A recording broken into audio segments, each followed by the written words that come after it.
આગળ વાત કરીએ જામનગરની અંદર મહિલા વેપારી સાથે 37 લાખના હીરાની ઠગાઈ કરવામાં આવી। સોની મહિલા પાસેથી અસલી હીરાની ઠગાઈ કરાઈ। અસલી હીરા ચોરી પથ્થર મૂકી અને ઠગ ટોળકી ફરાર થઈ ગઈ। ચાંદી બજારની જ્વેલર્સની દુકાનની અંદર આ રીતે ઠગાઈ કરવામાં આવી। જ્વેલર્સ માલિકે અજાણ્યા શખ્સો સામે ફરિયાદ નોંધાવી છે। તો જામનગરની અંદર આ કિસ્સો સામે આવ્યો છે। તો સોની મહિલા વેપારી સાથે ઠગાઈની ઘટના બની છે।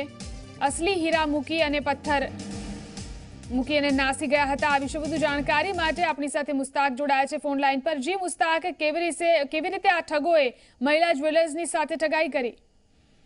જીલન ચોક્કસથી આપને જણાવું તો જામનગર શહેરના જે ચાંદી બજાર વિસ્તાર છે કે જ્યાં ચાંદી અને સોનાના વેપારીઓની ખૂબ મોટી સંખ્યામાં દુકાનો અને શોરૂમ આવેલા છે, ત્યારે 19 તારીખના રોજ આ સમગ્ર ઘટના બની હતી। જે શ્રીનિવાસ જ્વેલર્સ નામની દુકાન છે તેમાં એક પલ્લવીબેન નામના મહિલા જે સોની મહિલા વેપારી છે તે આ દુકાન ચલાવી રહી હતા। ત્યારે બે વ્યક્તિઓ છે એમાંથી એક સુરતનો છે અને એક અન્ય વ્યક્તિ જે છે એ અંદર આવ્યા હતા અને તેમણે હીરાની ખરીદી અંગેની તેમની સાથે વાત કરી હતી।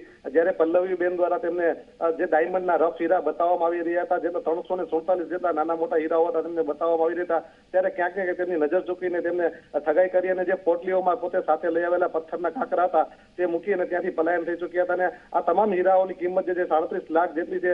જોકે આ પલ્લવીબેનને જ્યારે આ પોટલીઓ ખોલીને ચેક કર્યું ત્યારે તેને ખબર પડી કે તેના હીરા આમાંથી ગાયબ છે અને તેની જગ્યાએ પથ્થર છે। ત્યારે આ સમગ્ર ઘટના અંગેની પલ્લવીબેન દ્વારા પોલીસ ફરિયાદ નોંધવામાં આવી છે અને પોલીસ દ્વારા સીસીટીવી ફૂટેજ સહિતના તમામ દસ્તાવેજોના આધારે હાલ આગળની તપાસ હાથ ધરવામાં આવી રહી છે। જી બિલકુલ મુસ્તાક, આભાર સમગ્ર જાણકારી આપવા માટે।